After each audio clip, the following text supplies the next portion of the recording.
오늘 민수기 5장 말씀을 통하여서 어떻게 성별하여 드릴까라는 제목으로 여러분과 함께 말씀을 나누겠습니다. 본문은 나실인의 규례에 대해서 기록하고 있습니다. 나실인이라는 히브리어로 네흐제르에서 나왔는데요. 이 네흐제르라는 이 네제르는 왕관, 성별, 분리, 헌신이라는 뜻을 가지고 있습니다. 따라서 나실이라는 뜻은 세상으로부터 거룩하게 분리되고 구별되어서 하나님께 헌신하여 드린 사람이라는 뜻이 바로 이 나실인, 네제르에서 나온 이 단어입니다. 본문 2절에서도 보면 남자나 여자 모두가 나실인으로 특별한 서원을 할 수 있는데요. 서원을 하고 자기 몸을 구별하여 여호와께 드린 자라는 사실을 오늘 2절 말씀이 보여주고 있습니다. 특별히 베드로전서 2장 9절 말씀에 보면 너희는 왕같은 제사장이요 너희는 택하신 족속이요 왕같은 제사장들이요 또 거룩한 나라요 그의 소유된 백성이니 이는 너희를 어두운 데서 불러내어 그의 기이한 빛에 들어가게 하신 이 아름다운 덕을 선포하기 위함이라 이렇게 말씀하는데요. 우리에게 왕같은 제사장, 택하신 족속, 그분의 나라, 그의 소유된 백성이라고 하면서 이는 너희를 어두운 데서부터 불러내었다 이렇게 말씀하고 있습니다. 그러니까 우리가 이 신약 시대를 살아가면서 우리 스스로를 우리가 나실인이라고 이렇게 표현은 하지 않지만 베드로전서 2장 9절 말씀을 통해서 알 수 있는 것은 우리를 어두운 데서부터 그의 기이한 빛에 들어가게끔 우리를 불러내셨다라는 것이죠. 그러면 어떻게 보면 이 나실이라는 이 말씀처럼 성별하고 구별하고 분리되어서 온전히 하나님께 헌신된 자로 살아가게 하는 이 말씀과 저는 크게 다르지 않다라고 믿습니다. 따라서 저와 여러분이 온전히 하나님께서부터 세상으로부터 우리를 분리내시고 우리로 하여금 구별하셔서 하나님의 거룩한 역사를 위해서 살아갈 수 있도록 특별히 하나님께서 우리를 삼아주셨다는 사실을 저와 여러분이 인정하고 받아들이고 믿어야 될 줄 믿습니다. 오늘 6장 말씀 나실인의 규례는 자신이 자원하여 나실인이 되기로 이제 서원하는 그러한 경우가 대부분이죠. 물론 부모에 의해서 그 자녀가 또 나실인이 되기도 합니다. 우리가 사무엘을 보면 그의 어머니 한나가 원래 임신하지 못한 여인이었지만 하나님께 기도함을 통하여서 자신에게 하나님께서 아들을 주시면 내가 그를 하나님께 드리겠다라고 했던 것은 바로 나실인에 해당되는 규례인 것이죠. 이와 같이 본인이 자원해서 드릴 수가 있고 또 부모님에 의해서 이렇게 나실인이 될 수가 있습니다. 구약에서 나실인이 주로 하는 역할들은 성전이나 회막의 봉사를 위하여서 본인이 꼭 레위인이 아닐지라도 하나님께 일정 기간 동안 본인이 그렇게 성막의 일들, 성전의 일들을 도울 수 있도록 그렇게 자신의 인생의 정한 기간만큼 그렇게 하나님께 쓰임받을 수 있었다는 사실을 알 수가 있습니다. 하지만 저와 여러분은 특별히 어떤 하나님의 그 사역을 위해서 약정을 하지 않는다라고 할지라도 우리가 늘 하나님께 헌신되고 하나님께 속해 있는 자고 구별된 자고 거룩한 자라는 사실을 깨닫고 어떻게 하면 우리의 삶 가운데 또 하나님의 영광 받으실 수 있도록 또 하나님의 나라와 하나님의 의의가 우리를 통하여서 온전히 이 땅 가운데 또 세워질 수 있도록 우리 자신을 계속해서 드릴 수 있는가를 고민해야 된다고 믿습니다. 로마서 12장 1절과 2절 말씀에 보면 그러므로 형제들아 내가 하나님의 모든 자비하심으로 너희를 권하노니 너희 몸을 하나님이 기뻐하시는 거룩한 선한 제물로 드리라. 이는 너희가 드릴 영적 예배니라 말씀합니다. 그러니까 로마에 있는 그리스도인들에게 사도 바울이 권면하는 것은 너희 몸을 하나님이 기뻐하시는 선 제물로 드리라는 것이죠.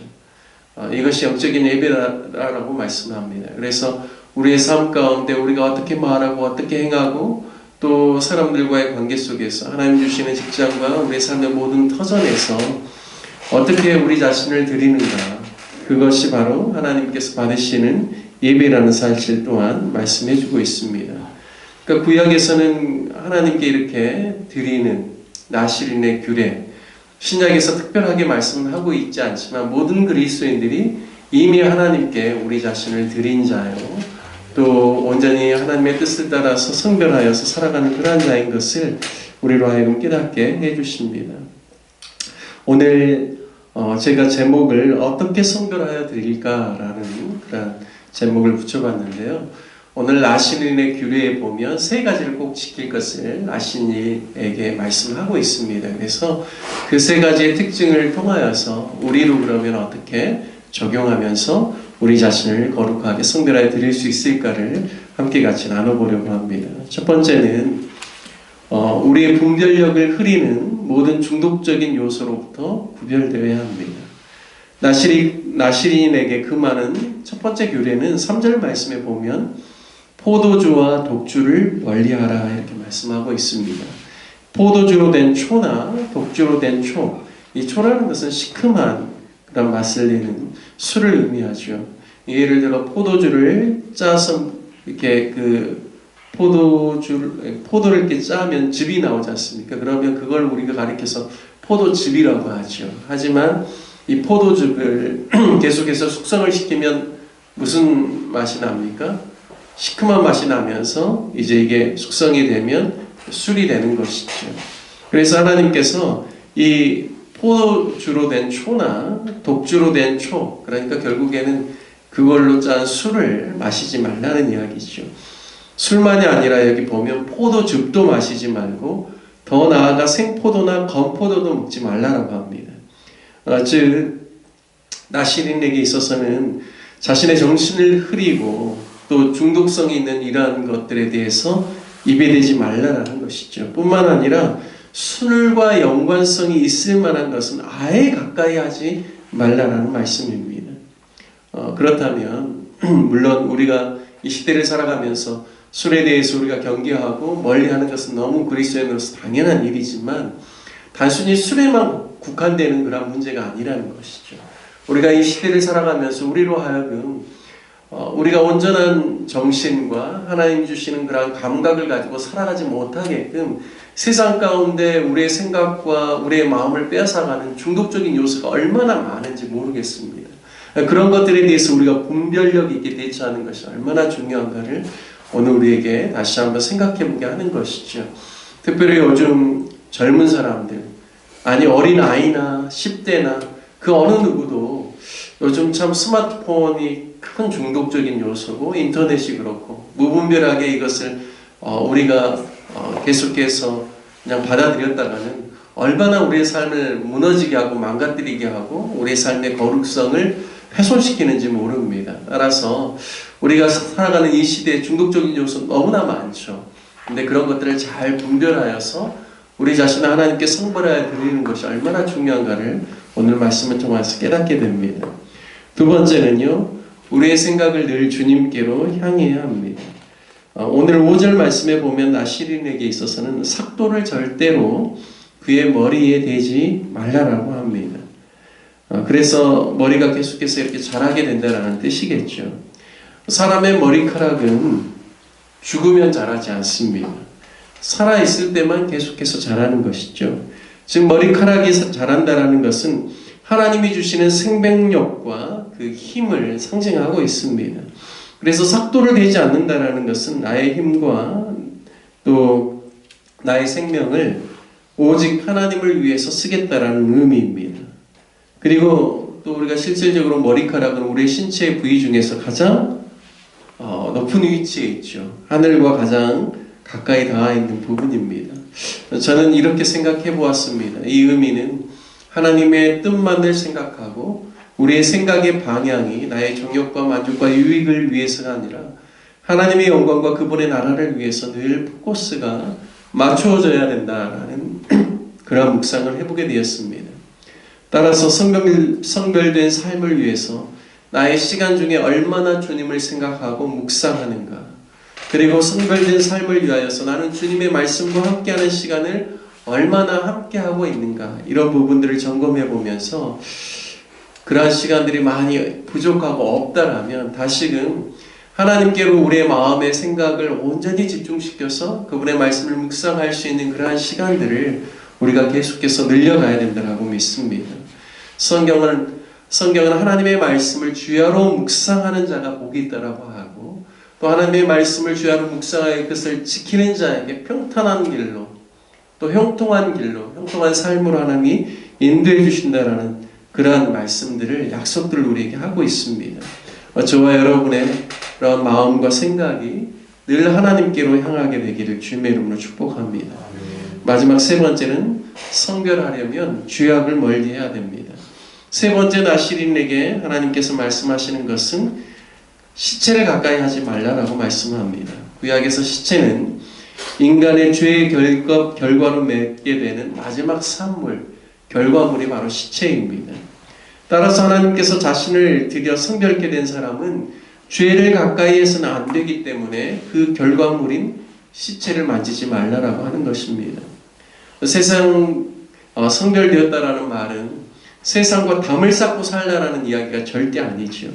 그것은 세상 속에 살지만 세상의 죄악으로부터는 불길이어서 하나님의 거룩한 뜻을 실현하는 삶을 살라라는 의미입니다.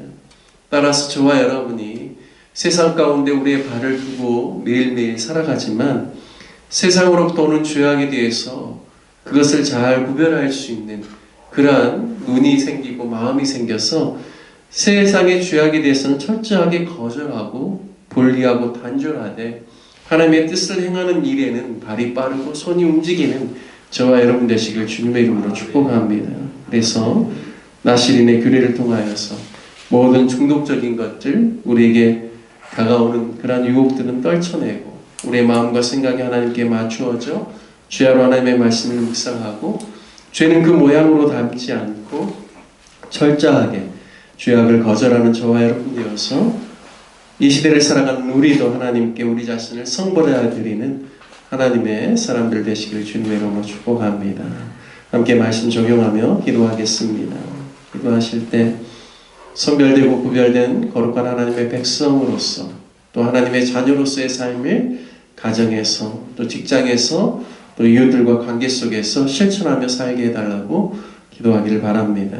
교회를 위해서 기도할 때 우리 로뎀남교회 온 성도들이 한 주를 살아갈 때 주님 의지할 수 있도록, 또 하나님의 아름다운 성품을 나타내게, 또 무엇보다도 하나님의 말씀을 주야로 묵상하고 말씀 붙잡고 살아가는 귀한 성도들 될 수 있도록 기도해 주시고, 또 몸이 연약하고 불편한 환우들을 위해서 기도해 주시고, 우리가 협력하는 선교사님들을 위해서 기도해 주시기를 부탁드리겠습니다. 또 나라를 위해서 중요한 또 결정을 앞두고 있는, 선거를 앞두고 있는 상황 속에서 하나님께서 이 땅 가운데 안정을 주시도록, 또 준비된 지도자가 세워질 수 있도록 기도해 주시고, 목포의 시정을 위해서도 아울러 기도해 주시기를 부탁드리겠습니다. 우리 다 같이 주님의 이름 한번 부르신 후에 간절한 마음으로 함께 기도하겠습니다. 주여